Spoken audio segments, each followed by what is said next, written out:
இதுல இன்னொரு அமைச்சர் வந்து தேம்பி தேம்பி அழுகுறாரு.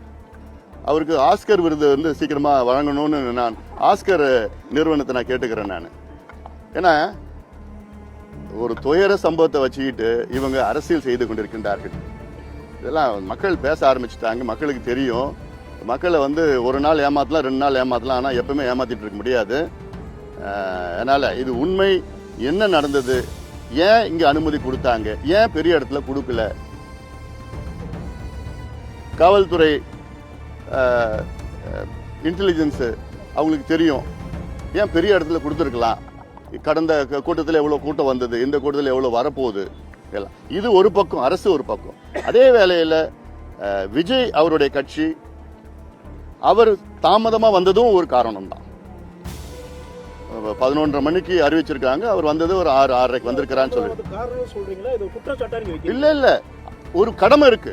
அரசு எங்களை உட்பட எல்லா அரசியல் கட்சிக்கும் ஒரு கடமை இருக்கு. அட்லீஸ்ட் இப்போ 11:30 மணிக்கு நீங்க சொன்னீங்கன்னா ஒரு 2 மணி 3 மணி 4 மணிக்குள்ள வரணும். அது ஒரு கடமை இருக்கு. தொண்டர்களுக்கு தண்ணி கொடுக்கணும், உணவு இருக்குது, எல்லாம் இருக்குது.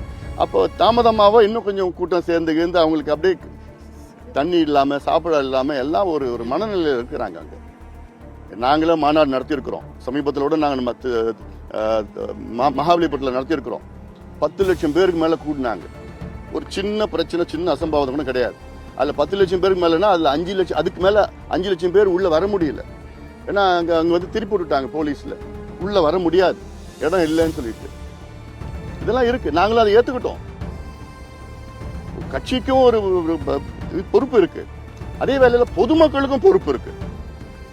பொதுமக்களுக்கு என்ன, இது வந்து இருக்கைகள் வைத்த கூட்டம் கிடையாது. சேர் போட்டு ஒரு அரேஞ்ச் பண்ற ஒரு பொதுக்கூட்டமோ ஒரு மாநாடு கிடையாது. ஏதோ கூடுறாங்க, வர்றாங்க, அவர் 20 நிமிஷம் பேசுறாரு, அப்புறம் போயிடுறாங்க. அதுல போய் குழந்தைகளையும் பெண்களையும் கூட்டிட்டு நெரிசலை கூட்டிட்டு போறதெல்லாம் வந்து பொதுமக்களுக்கும் கடமை இருக்கு. அதெல்லாம் கூட்டிட்டு போக கூடாது. இருக்கைகள் இருந்துன்னா கூட்டிட்டு போகலாம், பெண்கள்லாம் கூட்டிட்டு போகலாம், பத்திரமா பாதுகாப்பா கூட்டிட்டு போகலாம் இருக்கு. இதுக்கு முன்பு கூட்டம்லாம் அவ்வளோ நெரிசல்லாம் இருக்குது. அல்ல அவங்களுக்கும் இருக்குது. அது எல்லாத்துக்கும் கடமை இருக்குது. அல்ல அதனால இது போன்ற சம்பவங்கள் மறுபடியும் வரக்கூடாது, நடக்கக்கூடாது. இதை தவிர்க்க வேண்டும். நீதியரசர் அருணா ஜெகதீசன் அவர்கள் நல்ல நேர்மையானவர் தான். அவங்க அந்த அம்மா இதுக்கு முன்பு ஸ்டெர்லைட் கூட பண்ணியிருக்கிறாங்க. இதுல செய்யட்டும், ஒரு பக்கம் அவங்க செய்யட்டும். ஏன்னா இதுல வந்து அரசாங்கம் எல்லா உண்மைகளையும் அவங்க கிட்ட சொல்லுமா இல்லையான்னு தெரியல எனக்கு.